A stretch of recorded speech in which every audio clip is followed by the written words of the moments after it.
पहला चैप्टर का नाम है जैव प्रक्रम, जैव प्रक्रम पोषण।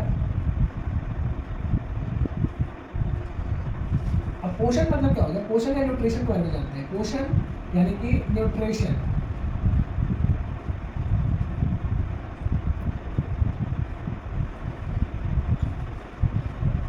और जैव प्रक्रम इसका मतलब क्या हो गया कि पहले हम एक चीज को जाने कि हमारे आसपास में जितने भी परिवेश में जो लिविंग थिंग्स है और नॉन लिविंग थिंग्स है, दो चीजें सामने आई। जी हाँ, पहला आ गया कि हमारे परिवेश के आसपास में दो चीजें हैं। पहला तो हो गया जिसको हम बोलते हैं सजीव, और सजीव को क्या बोलते हैं? Living things.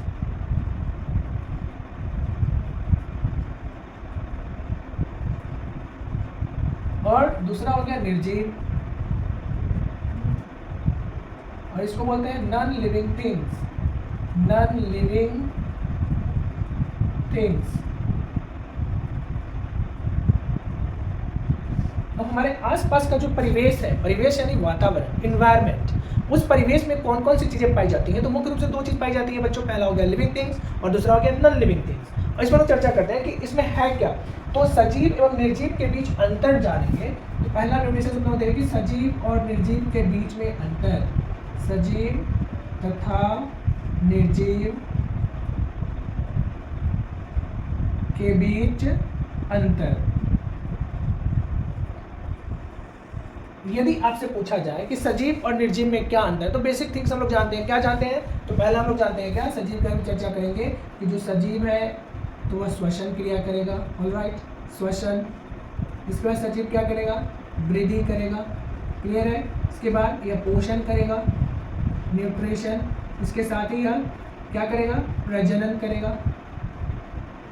और इसके साथ उत्सर्जन करेगा, एक्सक्रेशन। सजीव का ये 5 लक्षण है जो लिविंग थिंग्स को बताता है। श्वसन, रेस्पायरेशन। जितने भी सजीव है वे सभी श्वसन क्रिया करते हैं, यानी सभी सांस लेते हैं, और इसके साथ ही वो O2 ग्रहण करते हैं और CO2 को निष्कासित करते हैं। दूसरा क्या है? वृद्धि, यानी सभी समय के साथ उसमें वृद्धि होती है। छोटा सा पौधा लगाएंगे तो पौधा धीरे धीरे वह अंकुरित होगा और एक पेड़ पौधा बनेगा, पौधा से बड़ा पेड़ बन जाएगा, विशालकाय पेड़ बनेगा, उसमें फिर अपने जो संतान उत्पन्न करने की क्षमता होगी। तो यह भी क्लियर हो गया। पोषण यानी कि सभी न्यूट्रिशन करेगा। कहाँ से करेगा? तो भोजन से करेगा, भोजन करेगा। और भोजन से क्या प्राप्त करेगा? तो वह प्राप्त करेगा पौष्टिक तत्व। क्या प्राप्त करेगा? पौष्टिक तत्व। क्लियर है? पौष्टिक तत्व। और इस प्रक्रिया को क्या कहेंगे? पोषण। और इसके बाद क्या हो गया? प्रजनन यानी रिप्रोडक्शन। सभी जीव जंतु वंश परंपरा को बनाए रखने के लिए अपने जैसा संतान उत्पन्न करते हैं, और इस प्रक्रिया को क्या बोलेंगे? प्रजनन बोलेंगे, यानी कि न्यूट्रिशन बोलेंगे। यह हो गया आपका प्रजनन करना, रिप्रोडक्शन। पोषण के बाद क्या करेंगे? रिप्रोडक्शन करेंगे। उत्सर्जन क्या हो गया? शरीर से अपशिष्ट और हानिकारक पदार्थों को वह मल और मूत्र के रूप में या फिर अन्य चीजों के रूप में जो शरीर से बाहर निकालेंगे, इस प्रक्रिया को बोलेंगे उत्सर्जन यानी एक्सक्रेशन। अब थोड़ा निर्जीव पे चर्चा करें कि निर्जीव, मान लिया जाए कि निर्जीव में अब क्या है, वैसा कौन सा कैरेक्टरिस्टिक है जिससे कि श्वसन और इसमें सजीव से डिफ्रेंशिएट होता है। इसके बारे में जानते हैं कि इसमें कौन कौन सी ऐसी चीजें हैं। कुछ ऐसे भी जीव है जो जिसमें सजीव के कुछ लक्षण परिलक्षित होते हैं लेकिन वो सजीव नहीं है। जैसे वृद्धि करना, मिट्टी है, अब यह धीरे धीरे रेत के ऊपर बढ़ रहा है, फिर ऊपर से बालू बढ़ते जाएगा, इसका जो लेंथ है वो तो बढ़ते जा रहा है, तो वृद्धि कर रहा है, यह ऊपर की तरफ बढ़ते जा रहा है। तो क्या यह सजीव की श्रेणी में आएगा? जी नहीं, बिल्कुल नहीं। तो इसके कैरेक्टरिस्टिक को जाने हम लोग कि कैसे किसको सजीव में डालेंगे और किसे हम निर्जीव में डालेंगे।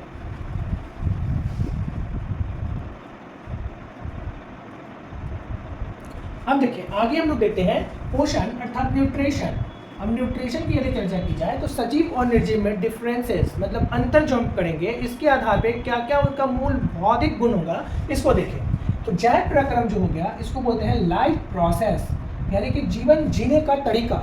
जैव प्रक्रम लाइफ प्रोसेस याद रखेंगे। तो इस कंटेंट को देखें हम लोग कि जैव प्रक्रम के अंतर्गत यानी लाइफ प्रोसेस के अंतर्गत सभी जीवधारी, चाहे वो माइक्रो ऑर्गेनिज्म हो, छोटा से छोटा जीव जंतु, या फिर मैक्रो ऑर्गेनिज्म हो, बहुत बड़ा जीव जंतु हो, सभी में लाइफ प्रोसेस जो होगा वो किन कार्यों पर, किन गतिविधियों पर आधारित होगा। तो यहाँ देखिए, इसके बाद यहाँ नीचे राइट डाउन करेंगे, लिखते चलेंगे इसको बिंदुवार समझते हुए कि सभी जीवधारियों में, यानी कि जो भी लिविंग थिंग्स हैं, सभी जीवधारियों में जीवन की एक निश्चित अवधि और व्यवस्था रहती है। मतलब लाइफ स्पैन, सभी जीवधारियों में जीवन की एक निश्चित अवधि होती है और व्यवस्था होती है। व्यवस्था मतलब क्या? उनका जो अलग अलग फेज होता है, phase till birth to death, यानी जन्म से लेकर के मृत्यु तक की जो अवस्थाएं होती है, इन्हीं अवस्था को जीवन की अवस्था कहते हैं। ऑलराइट, अब यहाँ पर देखिए कि जय प्रक्रम का डिफाइन हम लोग कैसे करेंगे। तो जय प्रक्रम लिख करके दूसरा पॉइंट में लिखते चलेंगे, सारे कॉन्टेंट को आप नोटबुक में नोट करें कि जय प्रक्रम यानी कि लाइफ प्रोसेस सभी जीवधारियों ऑल लिविंग थिंग्स में जीवन की एक निश्चित व्यवस्था होती है, जो अरेंजमेंट होता है, जिसमें जीवन संबंधी कार्यों का संपादन होता है। यानी जीवन में जो भी उनका फेज आएगा, उन कार्यों का संपादन होगा। जैसे जन्म लिया तो जन्म के बाद क्या हो गया, शैशवावस्था हो गया, बाल्यावस्था हो गया, किशोरावस्था हो गया, प्रौढ़ावस्था हो गया, वृद्धावस्था हो गया। तो ये मनुष्य में एक साइकिल बन गया, प्रोसेस हो गया। ये मनुष्य की इन सारी अवस्थाओं के बाद वो जीवन का अंत हो गया। तो इसको ध्यान से समझें कि जय लाइफ प्रोसेस जो हो गया, जय प्रक्रम, उनमें सभी जीवधारी की बात कर रहे हैं। जितने भी लिविंग थिंग्स है ना, वो छोटा से छोटा या फिर बड़ा से बड़ा, सभी में याद करेंगे कि सभी जीवधारियों में जीवन की एक निश्चित व्यवस्था होती है, अरेंजमेंट होता है, मैच्योरिटी होती है। उस अवस्था में वह जीव अपना लाइफ जो है मेंटेन करेगा, डेवलपमेंट करेगा, और डेवलप करके अपने जैसा वंश परंपरा बढ़ाने के लिए संतान उत्पन्न करेगा। फिर वो स्टेबिलिटी आ जाएगी, फिर वह अवस्था हो गया, वृद्धावस्था आ जाएगा। तो ये सारे जीवन संबंधी कार्यों का संपादन होता है, जिसे हम क्या बोलेंगे, लाइफ प्रोसेस बोलेंगे। क्लियर है? अब देखिए हम दूसरा कंटेंट देखते हैं, सजीव और निर्जीव के बीच डिफरेंसेस है। अभी हम लोगों ने देखा क्या, श्वसन, पोषण, वृद्धि, उत्सर्जन, प्रजनन, ये 5 कंटेंट है जिसके आधार पर सजीव को डिफ्रेंशिएट किए। तो पौधे हो गए, जानवर हो गए, चिड़िया हो गई, कीड़े मकोड़े हो गए, मनुष्य हो गए, इन सभी में ये सभी 5 गुण विद्यमान है। फिर भी एक ऐसा गुण है जिसके आधार पर निर्जीव से पूरी तरह से सजीव जो हो गया अलग बन जाएगा। अब मिट्टी पर परत चढ़ते जा रहा है तो वृद्धि तो हो रहा है उसमें, मिट्टी पर परत दर परत चढ़ते जाएगा तो उसका तो स्केल से जो बन रहा है लेयर, वो तो बनते जा रहा है। तो यहाँ निर्जीव में जैसे मान लीजिए नॉन लिविंग थिंग्स, आकाश है, पहाड़ है, मकान है, जमीन है, कोई वस्तु है, किताब है, ये सभी नॉन लिविंग थिंग्स है जिसमें वह लाइफ संबंधित प्रोसेस नहीं होता। कौन सा? तो आगे देखिए, पौधे समय के साथ एक विशाल वृक्ष बन जाता है। अब देखिए, फ्रॉम बर्थ एक छोटा सा बीज है, अंकुरन किया, उससे वह पेड़ बन गया, और यह समय के साथ क्या करेगा, एक बड़ा सा वृक्ष, विशाल वृक्ष बन जाएगा। इसको नोट करेंगे कि पौधे समय के साथ एक विशाल वृक्ष बन जाता है। इसी को बोलते हैं लाइफ प्रोसेस। एक छोटा बच्चा समय के साथ मैच्योर बन जाता है, लाइफ प्रोसेस। एक छोटी सी इंसेक्ट समय के साथ मैच्योर बन जाती है, लाइफ प्रोसेस। अब यहाँ पे क्या कर रहा है कि जीवन के संचालन में, मतलब लाइफ प्रोसेस की प्रक्रिया में आणविक गति की आवश्यकता होती है। अब आणविक गति का मतलब क्या हो गया कि इंटरनल फंक्शन में जो शरीर के अंदर जो गति हो, आणविक गति, movement in side of the body, शरीर के अंदर जो गति होगी उसको आणविक गति बोलेंगे, की आवश्यकता होती है। अब वो कैसे हो गया, जैसे हम लोग खाना खा लिए और वो खाना कहाँ गया, यहाँ से सलीवा ग्लैंड, सैलिवरी ग्लैंड से वो अमाशय में चला गया। अब अमाशय में जाकर के यहाँ पर यह आणविक एक्टिविटी होगा, सेल का एक्टिविटी होगा, शरीर के अंदर एक्टिविटी होगा, जिस एक्टिविटी के आधार पर वो अंदर उपापचय का क्रिया करेगा, डाइजेशन, पाचन क्रिया करेगा। जैसे श्वसन क्रिया हम कर रहे हैं तो कुछ क्रियाएं जो इच्छा के आधार पर होती है, जो हमारी इच्छा के आधार पर होती है, जैसे हैंड्स अप, हाथ उठाए, इच्छा पर डिपेंड किया।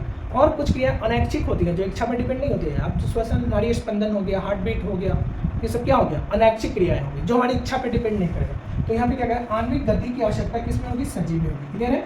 अब आगे देखिए, जीवित पदार्थों में अणुओं का विशेष प्रकार का संयोजन होता है।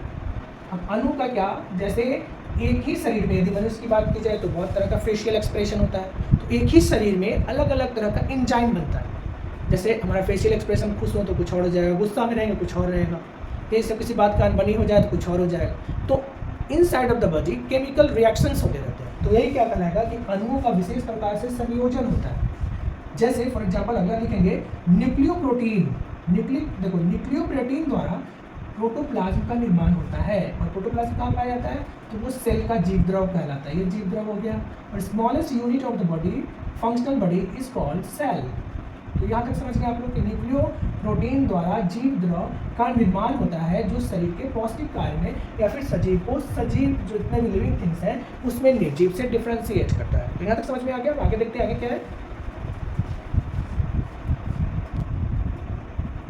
अब आगे देखिए कितना रोचक और कितना मजेदार है, इसको समझते हैं कितना मजेदार है एक जैव प्रक्रम को समझना, लाइफ प्रोसेस को समझना। तो यहाँ पर देखें, सजीव वस्तुएं एवं जैव प्रक्रम यानी कि सभी लिविंग थिंग्स और लाइफ प्रोसेस क्या होगा इसके बारे में देखें। यदि हम लोग देखें कोई भी जीव जंतु है उसका सबसे smallest part of the body is called cell, और cell is the structural and functional unit of the body. यानी कोशिका संरचनात्मक एवं क्रियात्मक इकाई होती है किसी भी जीव जंतु के शरीर का। तो इसे हम लोग समझे कि कोशिका सबसे स्मॉलेस्ट यूनिट है, इसके बीच में यह केंद्रक होता है, ये हो गया केंद्रक। और उसको एक बार में डायग्राम से समझे और एक बार में याद कर ले। जितने भी कॉम्पिटिटिव एग्जाम है ना, वहाँ के पॉइंट से भी बहुत ज़्यादा इंपॉर्टेंट है, और एक बार दिमाग में बैठा ले, परमानेंट आपका अपना हो जाएगा। तो केंद्रक जो हो गया, यह कोशिका को बोलते हैं कोशिका संरचनात्मक व्यवस्था।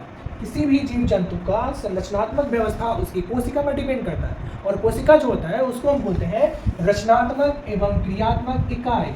Structural and functional unit of this body is called cell. अब इसको याद रखेंगे कि जो कोशिका हो गया, एक से अधिक जैसे ही कोशिका आपस में जुड़ जाएंगी तो बच्चों ये बना देगा उत्तक। इसको बोलते हैं टिश्यू। क्या बोलेंगे? टिश्यू यानी उत्तक। कोशिकाओं का जो समूह होगा, एक प्रकार की जितनी भी कोशिकाएं होती हैं, इसके समूह को उत्तक कहते हैं, टिश्यू कहते हैं। और उत्तक जब आपस में मिल जाए तो यह अंग का निर्माण लेगा। पार्ट्स ऑफ द बॉडी, जो भी शरीर का पार्ट हो गया ना, वो सभी उत्तक के मिलने से ही बनता है। हर एक फंक्शन में जितने भी सेल हो गए वो सारा उत्तक आपस में जुड़ जाएंगे, मिलेंगे तो वो अंग बना देंगे सभी जीव जंतु के लिए। और जब अंग बन जाएगा तो इसको बोलेंगे उत्तकों का समूह अंग, यानी ऑर्गन। और ऑर्गन अंग जब आपस में बहुत सारा जुड़ जाएगा एक साथ, जैसे स्प्लीन, स्प्लीयर, large intestine, small intestine, jejunum, अमाशय, ये सभी मिलकर के एक फंक्शन बना दिया। और इस फंक्शन को क्या बोलेंगे? अंग तंत्र का निर्माण। तो इस डायग्राम को आप साफ साफ बना लें, और बना करके इसके सारे कंटेंट को ध्यान से समझें कि सबसे छोटी इकाई जो होती है उसको कोशिका बोलेंगे। कोशिका जब आपस में जुड़ जाएगा उसे हम उत्तक बोलेंगे। उत्तक जब आपस में मिलेगा, एक जैसा संरचना जिसका होगा आपस में मिल जाएगा, वह अंग कहलाएगा। और अंग सब आपस में फंक्शनल हो जाएगा किसी भी जीव जंतु के लिए, तो वह अंग तंत्र का निर्माण करेगा। तो दो परिभाषा यहाँ पे लोग जानेंगे, दो परिभाषा सीखने का मौका मिला। कौन सा? तो देखते हैं। पहला हो गया अंग तंत्र, इसको बोलते हैं, क्या बोलेंगे? Organ system. Alright, organ system. हम इसका डिफाइन जल्दी से आप लोग लिख लें कि ऑर्गन सिस्टम का क्या मतलब हो गया, क्या डेफिनेशन हो गया। तो इसको लिखेंगे, जीवों में संचालित होने वाली आवश्यक क्रियाएं अंग तंत्र द्वारा होती है। यानी कि जीवों में जो भी क्रियाएं संचालित होती है वो सभी ऑर्गन सिस्टम के द्वारा ही होती है। बहुत ही डिफिनेशन सिंपल है, और ध्यान से सीखें और समझें कि जीवों में संचालित होने वाली आवश्यक क्रियाएं अंग तंत्र कहलाती है। अब हम लोग जैव प्रक्रम के बारे में बात करें तो इसका डिफिनेशन क्या होगा, इसको देखते हैं। लाइफ प्रोसेस, वे सारी क्रियाएं जिसके द्वारा जीवों का अनुरक्षण होता है, यानी मेंटेनेंस होता है। ध्यान रखेंगे, याद करें, रिपीट करें मेरे साथ। वे सारी क्रियाएं जिसके द्वारा जीवों का अनुरक्षण होता है, मेंटेनेंस होता है, क्या बोलेंगे उसे? जैव प्रक्रम कहलाता है। याद हो गया? याद करें, वे सारी क्रियाएं जिसके द्वारा जीवों का अनुरक्षण होता है, इसे जैव प्रक्रम कहते हैं। तो दो चीज़ हम सीखे यहाँ पे कि जैव प्रक्रम, अंग तंत्र। इसके पहले हम जाने सजीव और निर्जीव के बीच में डिफरेंस है। सजीव के कैरेक्टरिस्टिक कौन कौन से हैं, निर्जीव का क्या फंक्शन है, कौन इन फंक्शनल इन बॉडी है, कौन इन फंक्शनल है, इसका आणविक ट्रांसपोर्टेशन क्या होता है। उसके बाद हम लोग सीखे क्या कि भाई प्रोटोप्लाज्म क्या होता है, न्यूक्लियोप्लाज्म क्या होता है। इसके बाद सारे जीव जंतु कंटेंट को जाने। तो ये आपका पहला हो गया जैव प्रक्रम का पार्ट 1। इसके बाद अगले वीडियो में फिर हम लोग नेक्स्ट देखेंगे। आपको वीडियो कैसा लगा अपनी प्रतिक्रिया जरूर दें, और हाँ, यदि वीडियो पर नए हैं तो लाइक, सब्सक्राइब और शेयर करना ना भूलें। Wish you all the best, take care, bye bye. अपना बहुत ज़्यादा ख्याल रखें और मन लगाकर पढ़ें। पढ़ाई इतनी गंभीरता और तन्मयता से और इतनी चुटकी से करें कि आपका रिजल्ट और आपका परिणाम तहलका मचा दो। इसी शुभकामनाओं के साथ जय हिंद, जय भारत, थैंक यू, जय हिंद।